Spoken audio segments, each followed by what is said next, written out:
Bonjour, je vous présente cet ouvrage. Aristote, Éthique à Nicomaque.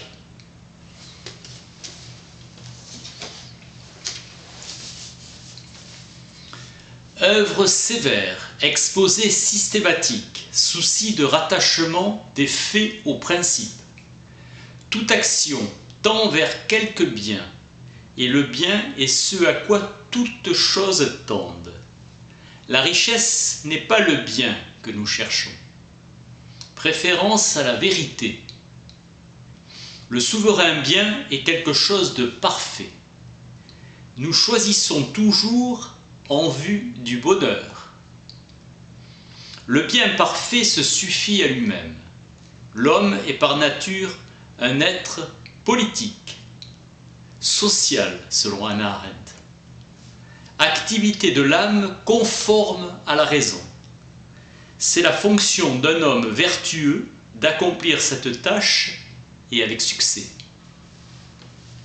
Le bien pour l'homme consiste dans une activité de l'âme en accord avec la vertu. La félicité et le bonheur n'est pas l'œuvre d'une seule journée. Le géomètre est un contemplateur de la vérité. Le commencement est plus que la moitié du tout et qu'il permet d'apporter la lumière à nombre des questions parmi celles que nous nous posons. L'homme heureux est celui qui vit bien et réussit, car pratiquement nous avons défini le bonheur, une forme de vie heureuse et de succès. Accord avec ceux qui disent que le bonheur consiste dans la vertu. On n'est pas un véritable homme de bien quand on n'éprouve aucun plaisir dans la pratique des bonnes actions. Ce qu'il y a de plus beau, de plus juste, de meilleur, c'est de bien se porter. Mais ce qu'il y a de plus agréable, c'est d'obtenir l'objet de son amour. Cela constitue le bonheur même, mais il est malaisé d'accomplir les bonnes actions quand on est dépourvu de ressources. Le bonheur est bien un présent divin. L'homme véritablement bon et sensé supporte toutes les vicissitudes du sort avec sérénité et tire parti des circonstances pour agir toujours avec le plus de noblesse possible. Souffrir sans se plaindre. Les vertus intellectuelles, sagesse, intelligence et prudence. Les vertus morales, libéralité, la modération. Les bonnes habitudes doivent être prises dès le plus jeune âge. Trouver nos plaisirs et nos peines, là où il convient, Platon. Car la saine éducation consiste en cela. C'est à cause des plaisirs et des peines que les hommes deviennent méchants, du fait qu'ils les poursuivent ou les évitent. Nous mesurons nos actions au plaisir et à la peine qu'elles nous donnent. On devient juste en faisant des actions justes et modérées pareilles. Ce qui fait le vice a pour caractéristique l'excès et le défaut. La vertu, c'est la médiété. L'honnêteté n'a qu'une seule forme, mais le vice en a de nombreuses. L'homme prudent détermine la vertu, qui est une médiété. Dans l'ordre de l'excellence et du parfait, c'est un sommet entre l'honneur et le mépris, la médiété et la grandeur d'âme. Une attitude débonnaire sera la médiété de la colère. La vertu morale est une médiété. Atteindre avec le plus de félicité le juste milieu et le bien. Sont possibles les choses qui peuvent être réalisées par nous. 3 étapes de l'acte moral: délibération, choix préférentiel et désir. L'homme est principe de ses actions et réalisable par lui-même. Le choix est dans notre pouvoir et dépend de nous. L'homme de bien perçoit en toute chose la vérité qu'elle renferme. L'erreur a pour cause le plaisir. Vice et vertu doivent être traités de la même façon, et ils sont l'un comme l'autre volontaires ou involontaires. Comportement des individus dans leur vie privée et la pratique des législateurs eux-mêmes. Le principe de l'acte réside dans l'agent lui-même. Le courage est une médiété par rapport à la crainte et à la témérité. Dans la pensée de Socrate, le courage est une science acquise par l'expérience.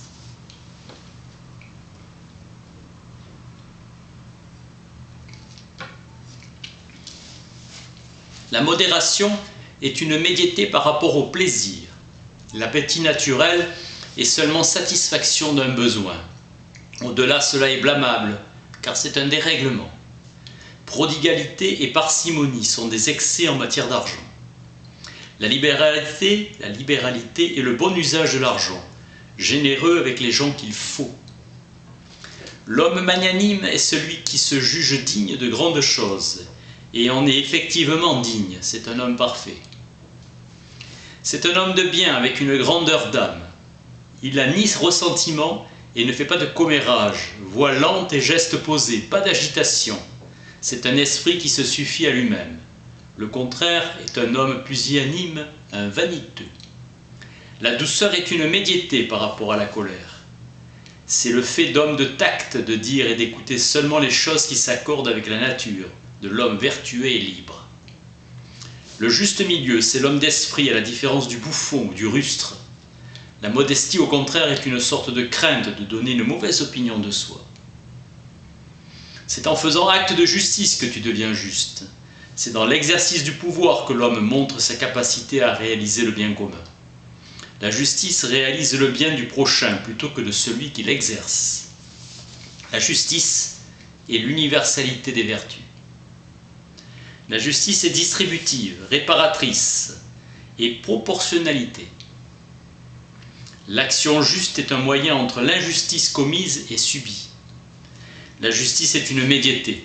3 facteurs déterminants de l'âme, sensation, intellect et désir. Le principe de l'action morale est ainsi le libre choix. La sagesse est la forme la plus achevée du savoir.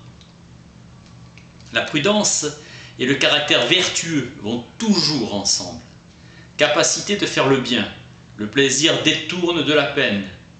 Dieu jouit perpétuellement d'un plaisir un et simple. Dieu acte pur et pensée de la pensée. La vérité est la rectitude de l'opinion, une rectitude de la pensée. L'amitié est nécessaire pour vivre. Sans amis, personne ne choisirait de vivre. L'affection est un sentiment naturel.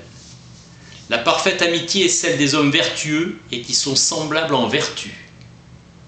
L'amitié consiste plutôt à aimer qu'à être aimé.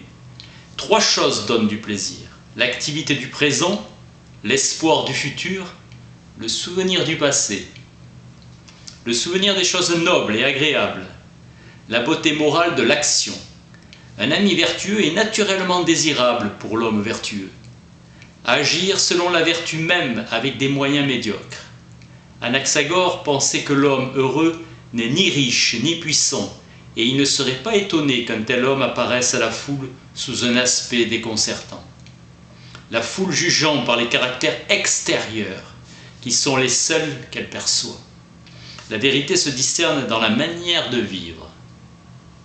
Celui qui exerce son intellect est dans la parfaite disposition de plaire au Dieu, affinité. Cultiver son âme, terre fructifiée par la semence. Le législateur a le devoir d'inviter les hommes à la vertu. L'homme de bien est pour la vertu.